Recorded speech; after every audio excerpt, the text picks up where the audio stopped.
Zavedanje je tam, kjer vse obstaja in nič ni obstojeno. In to je polje neskončnih informacij. In ko mi postavimo vprašanje, dobimo dostop do tega polja energijsko. In ko se vi vprašate, komu to pripada, dobite dostop. In dobite zavedanje, dobite informacijo, ali to pripada vam, ali to ne pripada vam. In v večini primerov, 99% primerov, to ne bo pripadalo vam. In potem, ko zavestite, da to ne pripada vam, lahko to spustite in se zavedate, da to pripada okolici.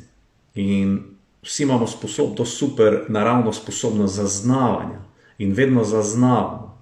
Ne? Ampak, če vi samo zaveste, jaz zaznavam okolico, pač ok je, ne rabim biti efekt tega, in takoj, ko si priznate in jo zavestite, niste več efekt tega. In lahko zberete, kar vi želite. Ampak vedno bo ne moramo se izogniti tem zaznavanjem, sploh če hočemo biti bolj zavestni.